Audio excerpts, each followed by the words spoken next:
Madame, mademoiselle, monsieur, bon début de semaine et bienvenue à Metro News. Voici les principaux titres qui seront développés aujourd'hui. Une vive tension a régné samedi dernier dans la ville frontalière de Belader. Des échauffourées entre des soldats dominicains et des Haïtiens ont fait 6 blessés. Une opération de contrebande qui aurait mal tourné serait à l'origine de la fusillade. Le président de la République, Jovenel Moïse, déplore les incidents enregistrés le week-end écoulé sur la frontière dans la ville de Belader. Dans un tweet, il a dénoncé une violation du territoire haïtien par des militaires dominicains. Des individus non identifiés auraient ouvert le feu très tôt ce matin, vers 4 heures, sur le Parlement. Des impacts de balles étaient visibles sur la façade de l'entrée principale de la Chambre des députés. La police annonce l'ouverture d'une enquête.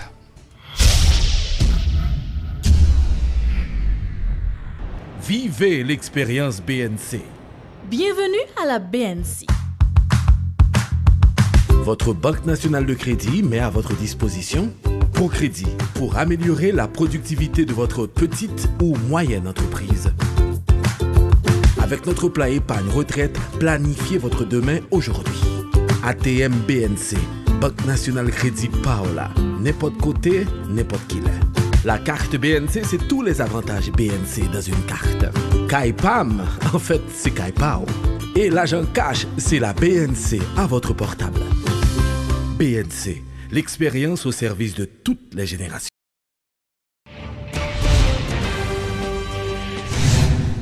Le périmètre du Parlement est actuellement bouclé par la DCPJ suite à une attaque à l'aide d'un engin explosif qui a eu lieu vers 4 heures du matin.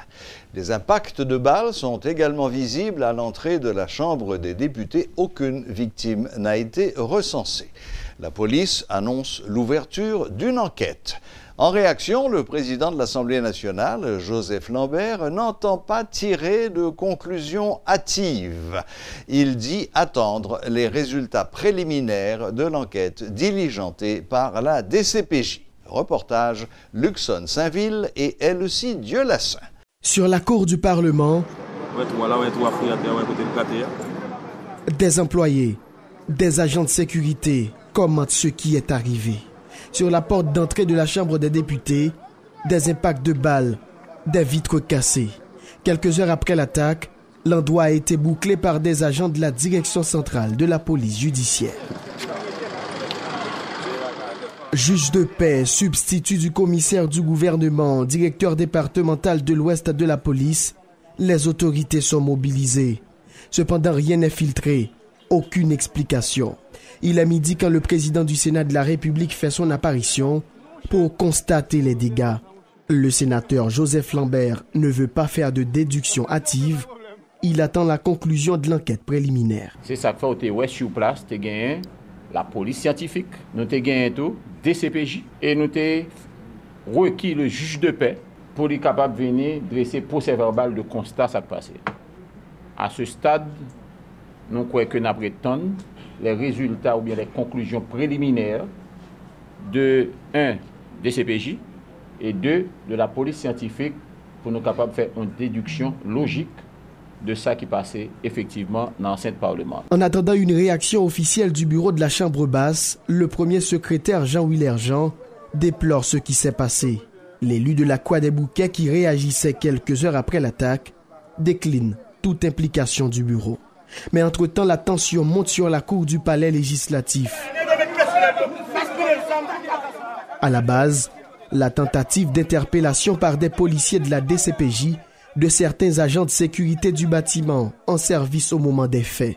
Échanges, frustration, énervement, les membres du corps de sécurité du Parlement, visiblement en colère, protestent contre la décision et empêchent la sortie des véhicules de police.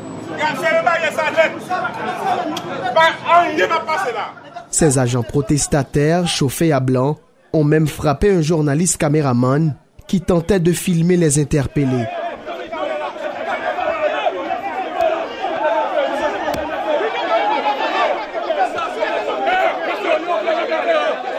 Suite à cette scène de protestation, les personnes arrêtées ont été relâchées.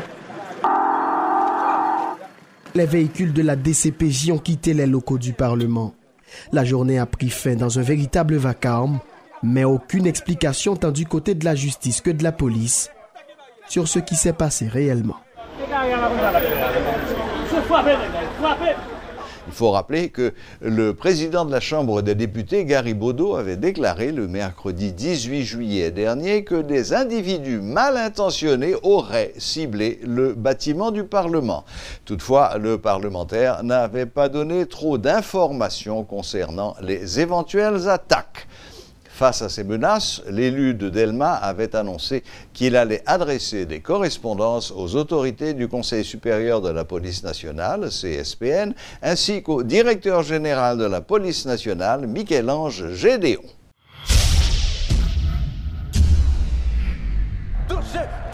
Attention, la boule.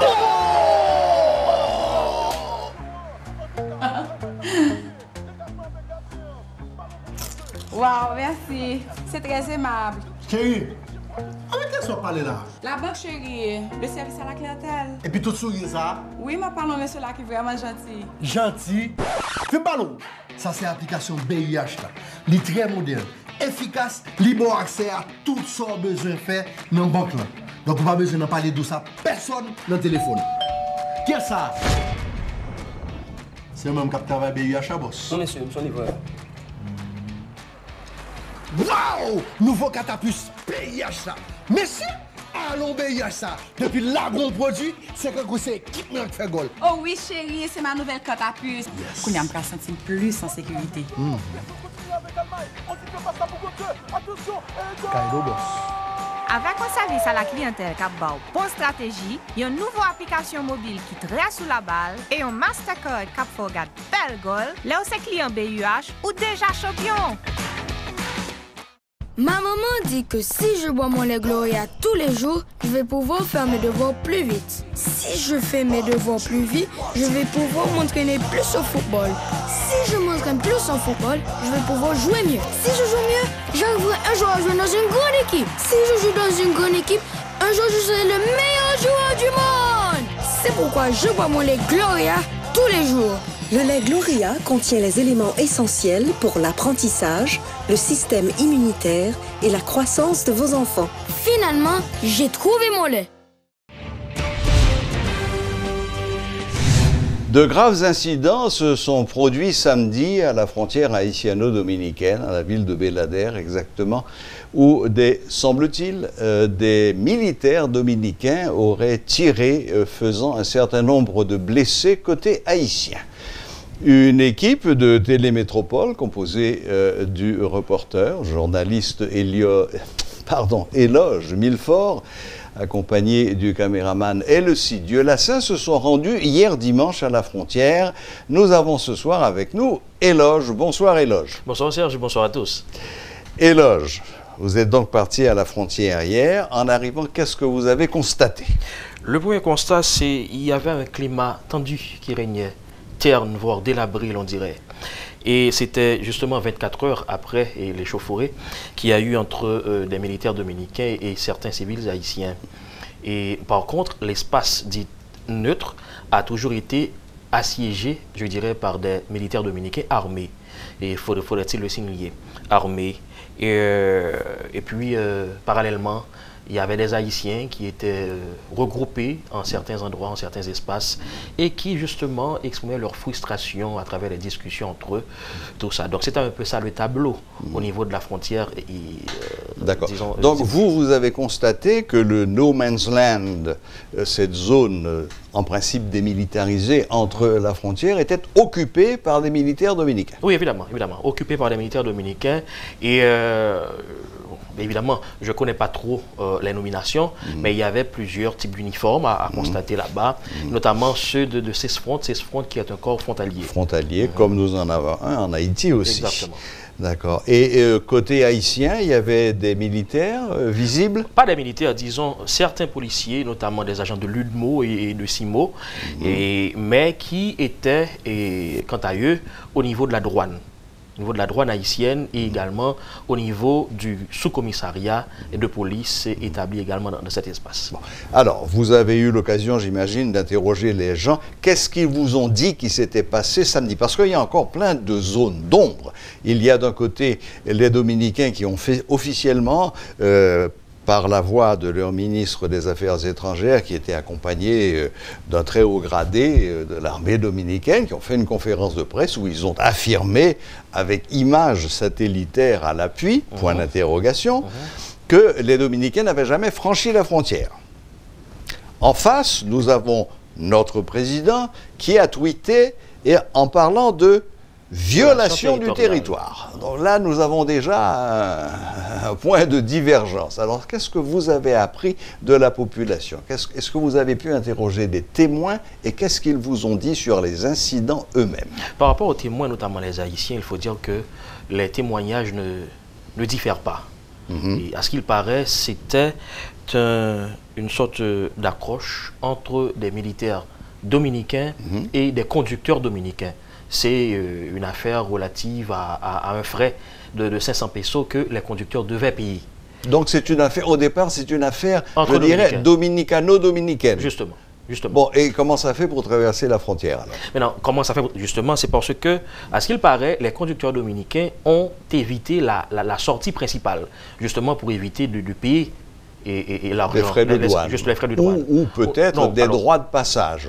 Disons de préférence que c'était des droits de passage. D'accord. Et justement, une fois contourné la barrière de sortie, et ils ont été suivis par des militaires dominicains et ont été rejoints au niveau du territoire haïtien. Et à ce moment-là, il y a eu dispute entre eux et selon un douanier qui malheureusement n'a pas souhaité s'identifier. Un douanier haïtien. Un douanier haïtien, justement. Oui. Le groide dominicain, le soldat dominicain a tiré. Donc, ce qui a provoqué la grogne, la société la grogne des Haïtiens qui étaient présents, qui d'abord estiment que normalement, le militaire dominicain ne devrait pas se retrouver dans cet espace armé. Et en plus, il a fait feu. Donc, mécontent. Il aurait fait feu sur qui? Sur le conducteur dominicain? En l'air, à ce qu'il paraît. En l'air. Et mécontent, les Haïtiens en fait, le soldat dominicain a essuyé des jets de pierre, 200 de bouteilles, tout ça. Puis il est allé revenir avec d'autres soldats. Et à partir de ce moment-là, on débuté les tirs. Et les tirs nourris, parce que lorsque nous étions arrivés, sur la façade principale du bâtiment où est logée la douane, les impacts de balles étaient encore visibles. Et notamment à l'intérieur, il y a eu des gouttelettes de sang qui ont été remarquées également.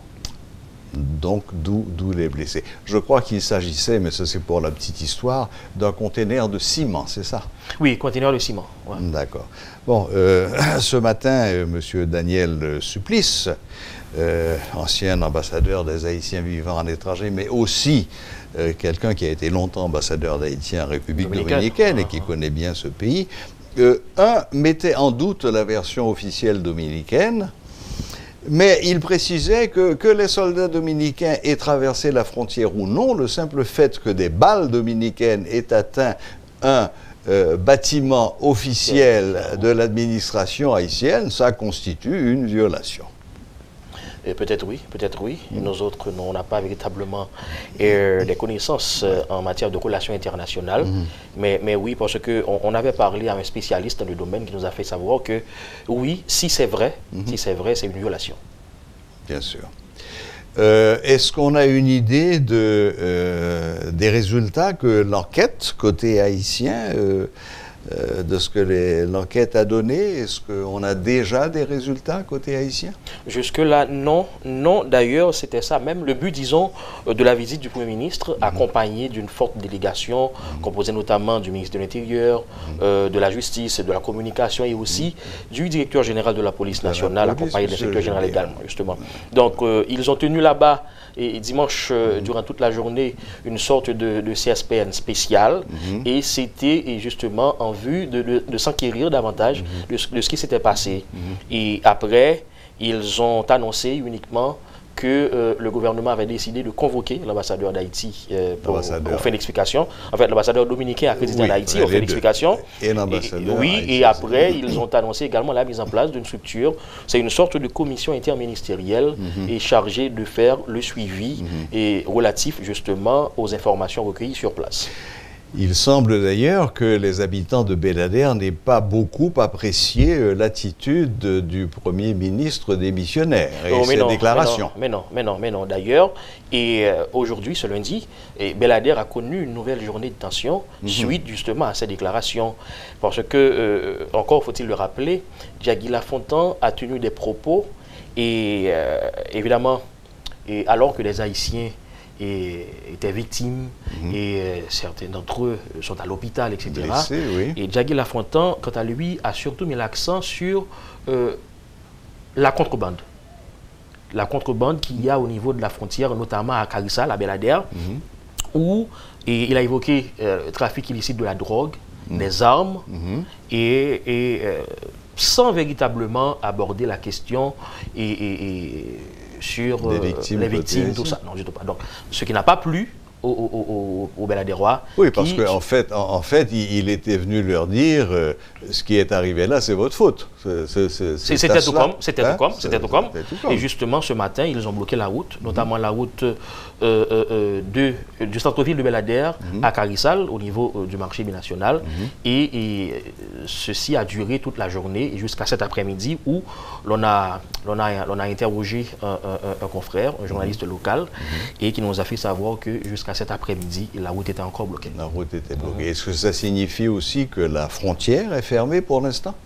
Et pas officiellement, oui, mais on rappelle que ce lundi, en fait, lundi et vendredi sont les jours de marché. Ce sont les jours de marché, et aujourd'hui, les activités ont été totalement paralysées. Donc pas de marché aujourd'hui? Pas de marché aujourd'hui. Bon, eh bien, comme on dit, affaire à suivre, parce qu'il s'agit quand même d'un acte grave. S'il y a vraiment eu violation du territoire national, ça tombe à un très mauvais moment, parce que comme le rappelait encore une fois Daniel Supplice, la fin, bientôt, là, les Dominicains vont commencer à se débarrasser de tous les illégaux, et ça concerne en grande majorité les Haïtiens. Ce n'est peut-être pas le moment de créer un incident diplomatique majeur. Oui, je pense également, mais comme le Premier ministre avait dit que des mesures seront prises, et donc attendons voir. Voilà, c'était Éloge Millefort, journaliste de Télémétropole, qui s'était rendu sur la frontière dominicaine hier dimanche afin de faire le point sur les échauffourées qui avaient eu lieu sur cette frontière à Bel-Ader pendant la journée de samedi. Le chef de l'État haïtien, Jovenel Moïse, déplore les incidents enregistrés le week-end écoulé sur la frontière dans la ville de Bel-Ader. Il a dénoncé dans un tweet une violation du territoire haïtien par des militaires dominicains. Le président Moïse assure avoir exhorté le gouvernement à adopter des dispositions pour garantir le respect du territoire haïtien. Le Premier ministre Djagui Lafontan, à la tête d'une délégation gouvernementale, avait effectué dimanche un déplacement dans la zone afin d'évaluer la situation. L'ambassadeur de la République dominicaine devrait être convoqué ce lundi par le ministre des Affaires étrangères, Antonio Rodrigue. Le chancelier devrait exprimer la colère des autorités suisses suite à l'incursion d'un groupe de militaires dominicains sur le territoire national. Les autorités haïtiennes n'ont toujours pas adopté une version officielle de l'incident de Bel-Ader. Le Premier ministre démissionnaire n'a pas indiqué si une commission spéciale serait constituée en vue de faire la lumière sur les circonstances de l'incident. M. Lafontan, accompagné des membres du Conseil supérieur de la police nationale et des ministres des Affaires étrangères et de l'Information, avait eu des échanges avec des autorités locales et des commerçants de la région. L'ancien ministre des Haïtiens vivant à l'étranger, Daniel Supplice, appelle les autorités haïtiennes à temporiser suite à la fusillade samedi dernier à un point de passage frontalier près de Belader. Selon le sociologue, la version des autorités dominicaines paraît peu crédible dans la mesure où la plupart des réseaux de contrebande sont binationaux. Il a estimé qu'il fallait éviter toute escalade entre les deux pays à quelques jours de l'échéance du plan dominicain de régularisation des étrangers en situation irrégulière qui concerne des dizaines de milliers d'Haïtiens en République voisine. Je pense que rapidement, il faut que le gouvernement chita pour mettre l'incident Belader au clair, pour qu'on finisse avec ça, pour que ne pas entacher des discussions pour faire sous PNR. Il s'agit de centaines de milliers d'Haïtiens qui en République dominicaine depuis un paquet de temps et qui n'ont pas un statut qui régule la présence sur ce territoire dominicain. Et bon, groupement, une confédération créée avec GAR et Fondation Zilé. Monsieur a parlé de le problème est des deux côtés.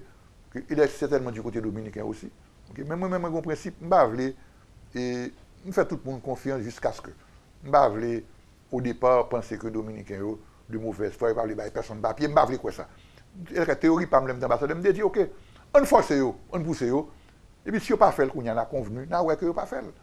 Du côté dominicain, peut-être que un ralentissement trop, il ne pas trop pour le papier, c'est peut-être vrai.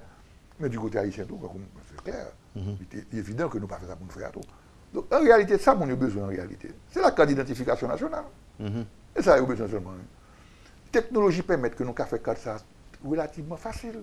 C'est vrai, le travail que Fondation Zilé, que GARAP fait est important, mais du côté haïtien tout. Et pendant que nous avons rencontré l'ambassadeur dominicain pour nous parler certainement de l'événement Belader là, parce que d'abord ce serait plus rentable au niveau macro pour Haïtiens. Okay? Deuxièmement, l'État permet tout que nous remettons les pendules à l'heure. Ça veut dire que les incidents qu'on dit, les incidents dans la frontière dominicaine sont permanents chaque jour, incident, tout le temps. Okay? Peut-être que pas de gens des incidents, que des gens blessés, qui ont balle tiré comme ça. Dimension, ça peut être pas privé là. Et là encore, on ne sait pas. Je ne sais pas toutes les informations qui veulent jouer, non.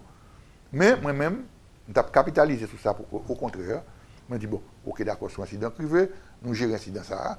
Mais par contre, moi-même, je vais profiter de l'occasion ça pour me poser problème PNR avec le gouvernement dominicain.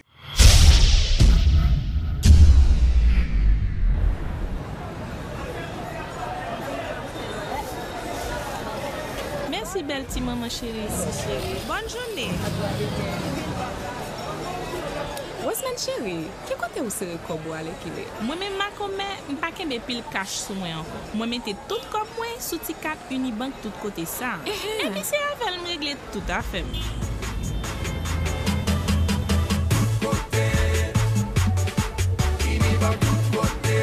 Hey, comme t'as pensé à le faire une tour? Ah, chérie. Pourquoi ouvrir canet Unibank tout côté par ou avec 100 gouttes de dépôt seulement?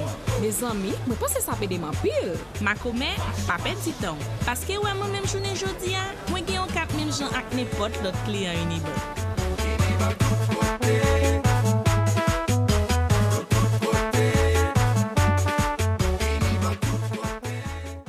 Maman. Elle dit maman. Regardez-lui, il a marché. Petit bébé là, bien éveillé, faut qu'il ait une bonne santé. À part qu'à manger pour contour. Blédine a fait céréales Blédine avec l'aide Blédine la croissance pour petit tout bien vivre chaque étape développement colis avec l'esprit. À part conditionné, bravo. Blédine céréales avec Blédine la croissance, c'est partenaire tout premier progrès petit bébé là. La route nationale numéro 2 était bloquée ce lundi à hauteur de Miragouane. Des habitants de la zone ont barricadé la route principale à l'aide de carcasses de voitures, paralysant ainsi la circulation. Des conducteurs qui ont tenté d'emprunter des routes secondaires ont été contraints de rebrousser chemin.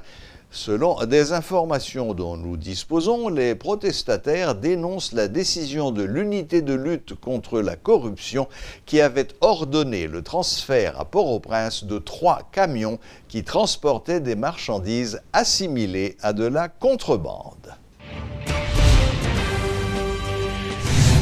Le ministère de l'Environnement et l'ambassade du Mexique ont lancé conjointement ce lundi un projet de reforestation de 10 000 hectares de terre dans les départements des Nippes, de la Grande-Anse et de l'Artibonite. Financé à hauteur de 10 millions de dollars par le gouvernement mexicain, cette initiative vise la construction de 2 centres de germoplasme dans l'Artibonite et la mise en terre des plantules, entre autres.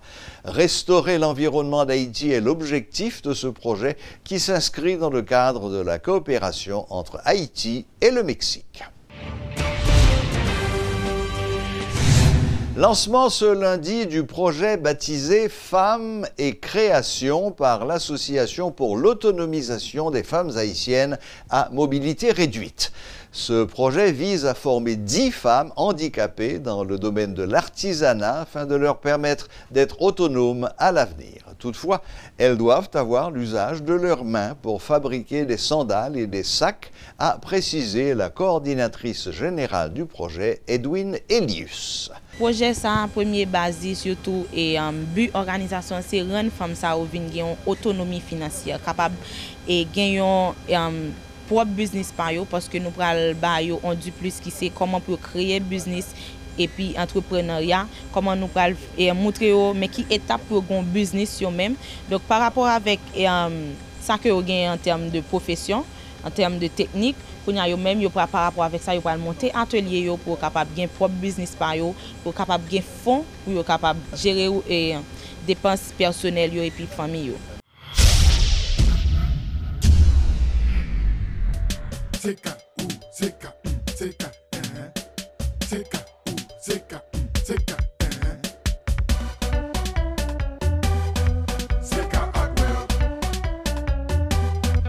Ingénieur, ouvrier, contre-maître, si vous cherchez plus belle et plus gros kékari qui gagne dans le pays, venez visiter nous dans CK Hardware, dans 42 boulevard Toussaint Louverture, dans Airport Industrial Park, Bokafou Fleurio.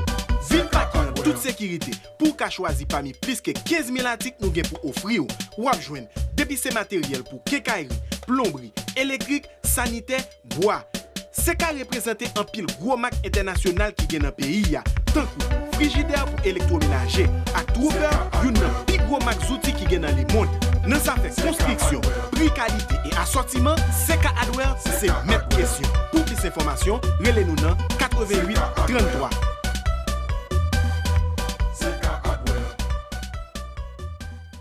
Formation tout le monde.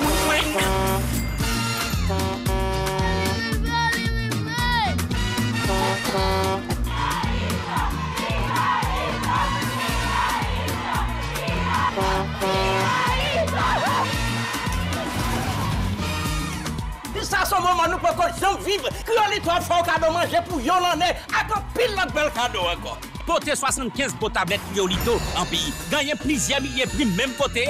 Tout petit gâté yo gagner cadeau. Rebête pour tablette yo en pays. Ou va gagner quand même yon cadeau. Mais talent, bien plus toujours. Si vous arrivez former manger à Criolito, ou va gagner manger pour yon l'année. Suivre Criolito bien oui. Là-bas ou manger pour yon l'année. Tout petit gâté yo bien cadeau sans tirage.